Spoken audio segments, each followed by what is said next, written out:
1735లో ఒకప్పటి పర్షియా, నేటి ఇరాన్ పాలకుడైన నాదిర్ షా ఢిల్లీపై జరిపిన దాడి భారత చరిత్రలోనే అత్యంత భయంకరమైన, విధ్వంసకరమైన ఘట్టాల్లో ఒకటి. ఈ దాడిలో నాదిర్ షా మన దేశంలోని సంపదతో పాటు మొఘల్ వైభవానికి ప్రతీక అయిన నెమల సింహాసనాన్ని దోచుకెళ్లాడు. ఈ భారీ దోపిడీ భారత ఆర్థిక వ్యవస్థను దెబ్బతీసింది.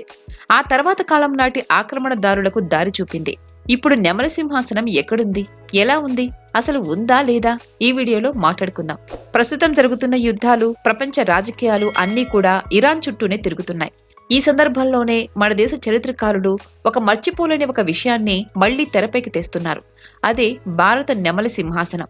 ఒకప్పుడు భారత వైభవానికి ప్రతీకగా నిలిచిన ఈ సింహాసనం ఇరాన్ చరిత్రతో ముడిపడి ఉండటం రకరకాల ప్రశ్నలకు దారితీస్తోంది. మొఘల్ సామ్రాజ్య వైభవానికి ప్రతీకగా నిలిచిన నెమల సింహాసనం కేవలం ఒక రాజసింహాసనం మాత్రమే కాదు. ఇది భారత సంపద, కళా నైపుణ్యం, సామ్రాజ్య శక్తికి అద్దం పట్టే కళాఖండం. మొఘల్ చక్రవర్తి షాజహాన్ 1628లో నెమల సింహాసనం నిర్మించడానికి పూనుకున్నాడు. నెమల సింహాసనం తయారీకి అప్పట్లోనే ₹1,00,00,000 ఖర్చయిందట. ఇది తాజ్మహల్ నిర్మాణ ఖర్చు కంటే 2 రెట్లు ఎక్కువ.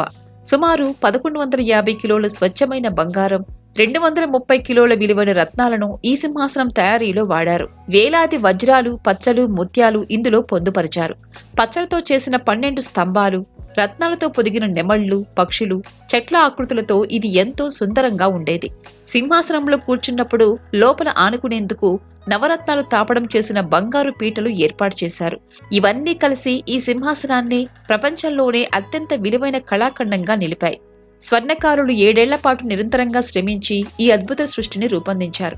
ఈ సింహాసనంలో ప్రపంచాన్ని ఆశ్చర్యపరిచిన రత్నాలు పొదగబడ్డాయి. మొఘల్ రాజసభకు ఈ సింహాసనం శోభనిచ్చేది. ఇంతలో కాలచక్రం తిరిగింది. 18వ శతాబ్దానికి వచ్చేసరికి మొఘల్ సామ్రాజ్యం బలహీనపడింది. అదే సమయంలో పర్షియా పాలకుడైన నాదిర్ షా ఢిల్లీపై దాడి చేశాడు. 1739లో జరిగిన ఈ ఆక్రమణ భారత చరిత్రలో అత్యంత విధ్వంసకర ఘటనగా మిగిలిపోయింది. ఢిల్లీని దోచుకున్న నాదిర్ షా ఇక్కడున్న అపార సంపదతో పాటు నెమల సింహాసనాన్ని కూడా ఇరాన్కు తీసుకెళ్లాడు. మణులు, మాణిక్యాలతో మెరిసిపోయే నెమల సింహాసనాన్ని నాదిర్ షా ఏనుగులు, ఒంటెల మీద పెట్టి ఇరాన్కు తరలించాడట.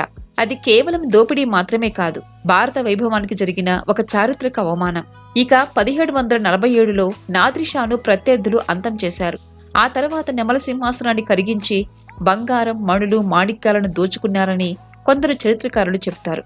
నాదిర్ షా తర్వాత ఇరాన్లో పాలన సాగించిన ఇతర రాజవంశాల పాలకులు నెమల సింహాసనాన్ని పూరిన సింహాసనాలను తయారు చేయించుకున్నారని కూడా అంటారు.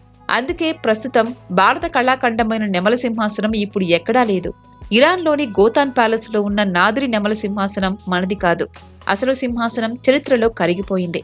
ఇప్పుడు కాని ఉంటే దాని విలువ $1 బిలియన్ ఉంటుంది. 2000 సంవత్సరంలో ట్రిబ్యూన్ పత్రిక రిపోర్టు ప్రకారం నెమల సింహాసనం అంచనా విలువ $810 మిలియన్. ఇది మన కరెన్సీలో 450 కోట్లు ఉంటుంది. కోహినూర్ను బ్రిటిష్ వాళ్లు ఎత్తుకెడితే నెమల సింహాసనాన్ని ఇరాన్ పాలకులు దోచుకున్నారు. అలా భారత్లోని విలువైన సంపద పరాయి దేశస్థుల పాలైంది. ఫ్రెండ్స్, ఈ వీడియో మీకు నచ్చినట్లయితే లైక్ చేయండి, షేర్ చేయండి. ఇలాంటి వీడియోస్ ఇంకా చూడాలి అనుకుంటే సబ్స్క్రైబ్ చేసుకోండి. పక్కనే ఉన్న బెల్ ఐకాన్ను ప్రెస్ చేయండి.